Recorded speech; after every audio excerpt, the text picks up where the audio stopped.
Chapitre 6. Sorti de là, Jésus se rendit dans son lieu d'origine et ses disciples le suivirent. Le jour du Shabbat, il se mit à enseigner dans la synagogue. De nombreux auditeurs, frappés d'étonnement, disaient « D'où cela lui vient-il ? Quelle est cette sagesse qui lui a été donnée et ces grands miracles qui se réalisent par ses mains ? N'est-il pas le charpentier, le fils de Marie et le frère de Jacques, de José, de Jude et de Simon ? Ses sœurs ne sont-elles pas ici chez nous ?» Et ils étaient profondément choqués à son sujet. Jésus leur disait « Un prophète n'est méprisé que dans son pays, sa parenté et sa maison. » Et là, il ne pouvait accomplir aucun miracle. Il guérit seulement quelques malades en leur imposant les mains. Et il s'étonna de leur manque de foi. Jésus parcourait les villages d'alentour en enseignant. Il appela les 12.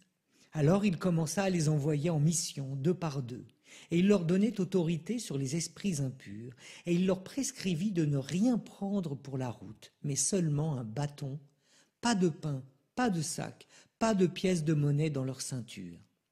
Mettez des sandales, ne prenez pas de tunique de rechange. Il leur disait encore, quand vous avez trouvé l'hospitalité dans une maison, restez-y jusqu'à votre départ. Si, dans une localité, on refuse de vous accueillir et de vous écouter, partez et secouez la poussière de vos pieds. Ce sera pour eux un témoignage. Ils partirent et proclamèrent qu'il fallait se convertir. Ils expulsaient beaucoup de démons, faisaient des onctions d'huile à de nombreux malades et les guérissaient. Le roi Hérode apprit cela. En effet, le nom de Jésus devenait célèbre.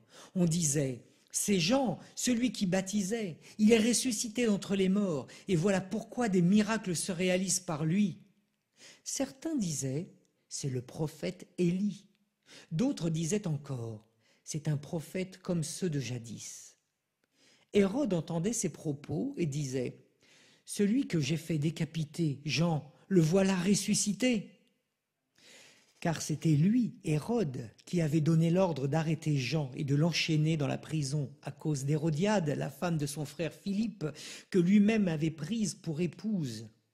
En effet, Jean lui disait « Tu n'as pas le droit de prendre la femme de ton frère. » Hérodiade en voulait donc à Jean, et elle cherchait à le faire mourir.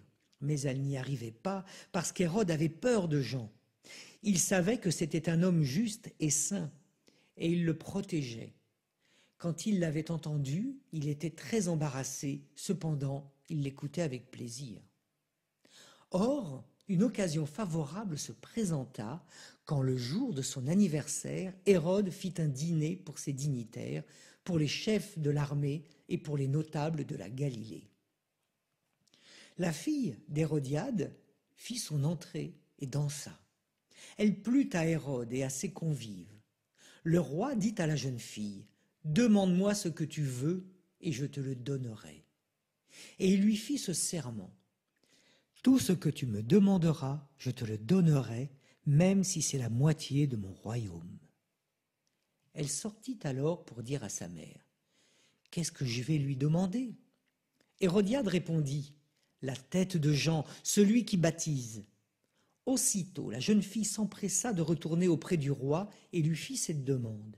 « Je veux que tout de suite tu me donnes sur un plat la tête de Jean le Baptiste. » Le roi fut vivement contrarié, mais à cause du serment et des convives, il ne voulut pas lui opposer un refus.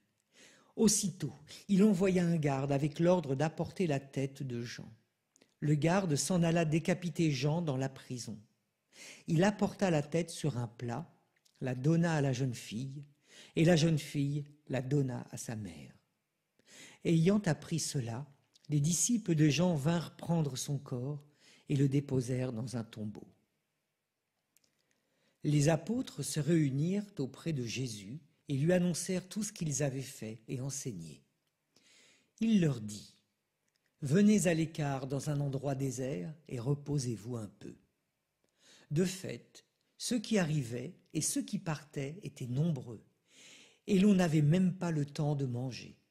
Alors, ils partirent en barque pour un endroit désert à l'écart. Les gens les virent s'éloigner, et beaucoup comprirent leur intention. Alors, à pied, de toutes les villes, ils coururent là-bas et arrivèrent avant eux. En débarquant, Jésus vit une grande foule. Il fut saisi de compassion envers eux, parce qu'ils étaient comme des brebis sans berger. Alors il se mit à les enseigner longuement. Déjà l'heure était avancée. S'étant approché de lui, ses disciples disaient : « L'endroit est désert, et déjà l'heure est tardive. Renvoie-les, qu'ils aillent dans les campagnes et les villages des environs s'acheter de quoi manger. » Il leur répondit : « Donnez-leur vous-même à manger. » Ils répliquent : « Irons-nous dépenser le salaire de 200 journées pour acheter des pains et leur donner à manger ?» Jésus leur demande : « Combien de pains avez-vous ? Allez voir. » S'étant informés, ils lui disent : « 5 et 2 poissons. » Il leur ordonna de les faire tous asseoir par groupes sur l'herbe verte. Ils se disposèrent par carrés de 100 et de 50. Jésus prit les 5 pains et les 2 poissons, et levant les yeux au ciel, il prononça la bénédiction et rompit les pains. Il les donnait aux disciples pour qu'ils les distribuent à la foule. Il partagea aussi les 2 poissons entre tous. Ils mangèrent tous, et ils furent rassasiés. Et l'on ramassa les morceaux de pain qui restaient, de quoi remplir 12 paniers, ainsi que les restes des poissons. Ceux qui avaient mangé les pains étaient au nombre de 5000 hommes. Aussitôt après, Jésus obligea ses disciples à monter dans la barque et à le précéder sur l'autre rive, vers Bethsaïde, pendant que lui-même renvoyait la foule. Quand il les eut congédiés, il s'en alla sur la montagne pour prier. Le soir venu, la barque était au milieu de la mer et lui, tout seul, à terre. Voyant qu'ils peinaient à ramer car le vent leur était contraire, il vient à eux vers la fin de la nuit en marchant sur la mer, et il voulait les dépasser. En le voyant marcher sur la mer, les disciples pensèrent que c'était un fantôme, et ils se mirent à pousser des cris. Tous, en effet, l'avaient vu, et ils étaient bouleversés.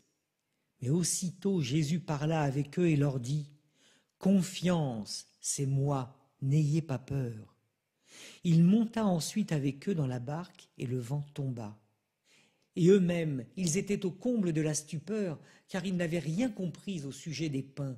Leur cœur était endurci. Après la traversée, abordant à Génézareth, ils accostèrent.